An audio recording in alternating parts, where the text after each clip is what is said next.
Hal berikut ini perlu diketahui Malaysia, yaitu Indonesia mempunyai definisi tersendiri memaknai Melayu. Indonesia adalah negara bangsa yang berpendirian bahwa seluruh rakyat Indonesia dari ras, agama dan suku apapun, jika ia berstatus sebagai warga negara Indonesia, maka ia disebut bangsa Indonesia. Indonesia tidak mengenal istilah bangsa Melayu, bangsa Cina atau bangsa India seperti di Malaysia. Di Indonesia, Melayu digolongkan sebagai suku yang terdapat di kawasan Sumatera dan Kalimantan. Kemudian Indonesia juga sudah tidak lagi menggunakan istilah Cina dan berganti menyebutnya menjadi etnis Tionghoa, begitu juga terhadap golongan keturunan dari berbagai macam ras lainnya. Selama seseorang itu berwarga negara Indonesia, maka ia disebut bangsa Indonesia.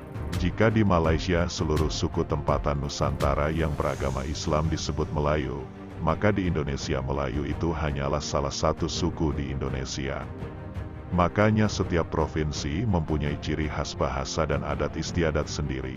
Ini yang ternyata menjadi sumbu kesalahan Malaysia dalam isu pergesekan budaya antara Indonesia dan Malaysia.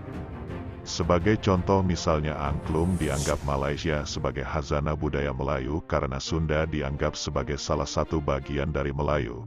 Jika bercermin dari kacamata Malaysia memandang bangsa Melayu, sedangkan di mata Indonesia, angklung adalah budaya Sunda, dan hanya Provinsi Jawa Baratlah yang berhak untuk menggunakan serta melestarikannya secara lebih intens sebagai salah satu sumbangsih kesenian untuk keberagaman Indonesia. Singkat cerita, Melayu di Indonesia itu adalah mereka yang berbahasa Melayu, berpakaian Melayu dan beradat istiadat Melayu. Melayu di Indonesia tidak relevan untuk misalnya memperagakan tari saman, karena tari saman adalah hak milik Provinsi Aceh. Bahkan antar sesama Melayu di Indonesia saja mempunyai kekhasan yang tidak boleh diklaim satu sama lain.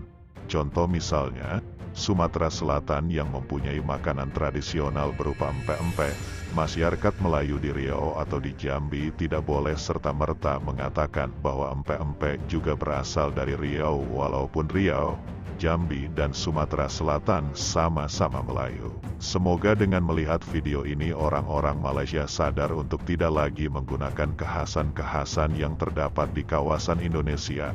Jangankan dengan negara lain, provinsi di dalam Indonesia saja tidak ada yang saling klaim kekhasan daerah masing-masing. Malaysia sah-sah saja dengan persepsi mereka mendefinisikan Melayu itu seperti apa, tetapi Malaysia juga harus menghargai konsep negara bangsa ala Indonesia. Jika Malaysia sudah bisa memahami hal ini, pergesekan budaya antar kedua negara bertetangga ini tentunya bisa diminimalisir.